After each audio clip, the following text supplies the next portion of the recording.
Uh,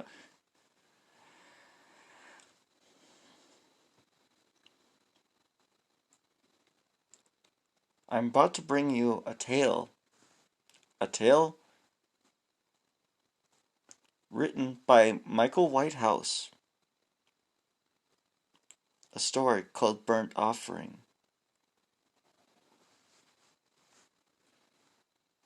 There are some places in the world that are old, decrepit, and fallen apart, left to you in abandonment. This story takes place at one of these places.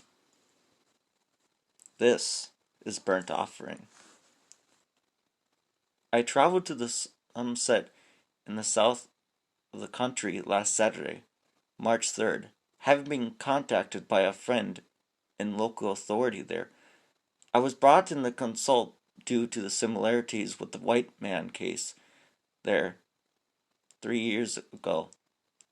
It was suggested that due to my previous experiences, I would have some insight. The following includes everything I discovered about the tragic events which took place on the night of the 27th of February 2014, just a few weeks ago. Two local boys, James Carney and Donald Lewis, had stayed out later than allowed by their parents. That Wednesday night at approximately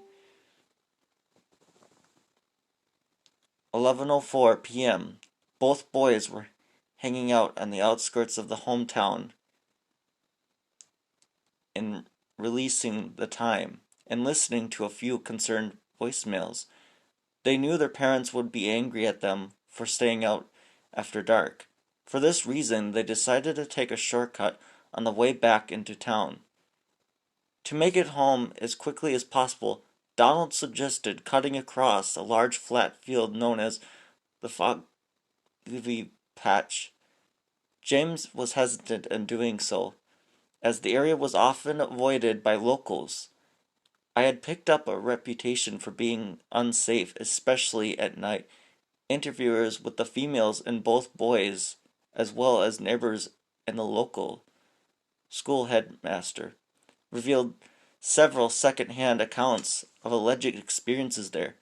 These included strange dim lights, whispering, and unpleasant chemical smells associated with the fields.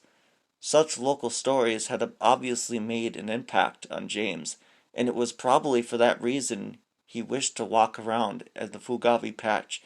Rather than that, it's despite and hesitancy, Donald persuaded him that it was quite safe and would get their home much quicker. They climbed over a metal fence 5 feet in height, which sealed off the entire patch that proceeded to cross the 972 meters of worn grass to the other side. As they approached the middle of the ground, James began to complain to Donald about feeling nauseous along with a burning, stabbing feeling in his stomach. It was then that they talked faster, and James became increasingly frightened, whispering that he had felt like they were being watched. He then staggered slightly, seemingly disorientated and sweating profusely, scratching at his skin while reaching before them, vomiting several times. Eventually, the burning pain became too much for him. He could not continue walking, grabbing his stomach and crying out as his insides were on fire. Donald panicked as the red marks and the lessons began to appear on his friend's arms and face. He then called for an ambulance for the mobile phone. Engulfed by a delirious state, James collapsed to the ground in agony, writhing in pain on the grass. His eyes widened as he looked around, gasping for air, continuously asking Donald several times who was that man standing over there. What does he want? Staring repeatedly at a row of tall hedges on the other side of the field, lit by a nearby street light. From beyond, Donald, however, could see no one there. As they waited for the ambulance, James grew frantic with fear, pointing and screaming across the coffee patch in the direction of the head girls, pleading with his friend to keep the man in blue overalls away from him. Donald tried to claim and calm these fears by telling James that they were alone. There was no one there, but James repeatedly cried out in terror, screaming, thrashing around on the ground, clutching his stomach in agony. As the red marks on his skin became more pronounced, it was as if pain, delirium, and suffering increased with each imaginary footsteps in his hallucination slowly neared. Finally, just as the ambulance arrived, he lay on his back, looking up wide-eyed and crying at some unseen figure standing over him before letting out a choking shriek and losing consciousness. James was rushed to the hospital but tragically announced dead on arrival. The autopsy recorded that the cause of death was being acute cardiac event brought about by a violent allergic reaction to trace chemical waste still present in the soil from the metalworks factory, which had previously stood there. Further research revealed that the factory had burned down 6 years previous. I was able to contact the owner of the land of Mr. Adams. He was very upset about the whole ordeal, as the locals blamed him for James' horrific death.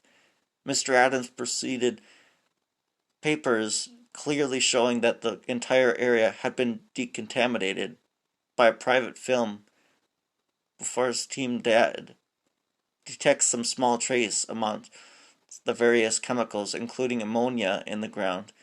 This suggests that the discontamination firm had not completed its process. Equivalently, an investigation of this now pending, and further decontamination of the area is now underway.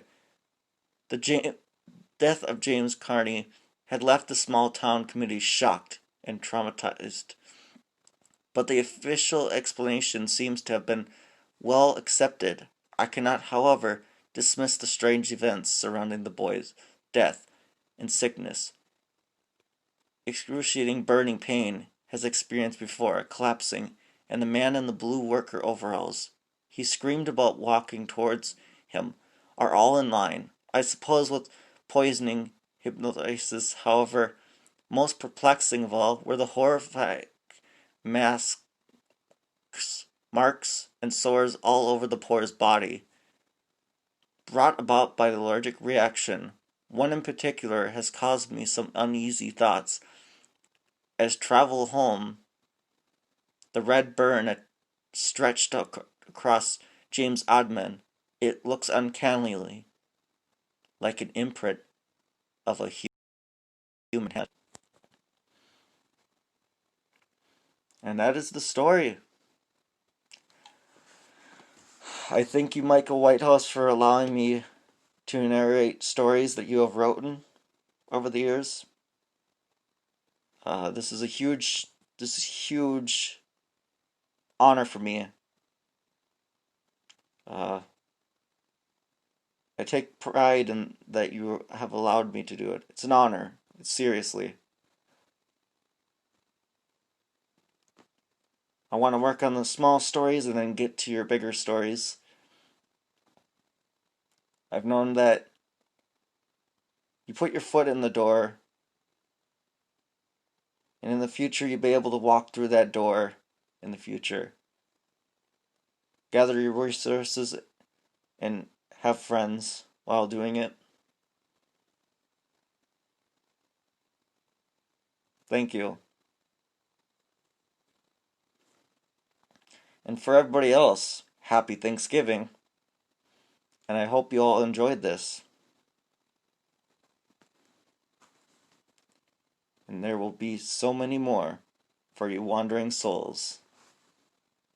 Goodbye.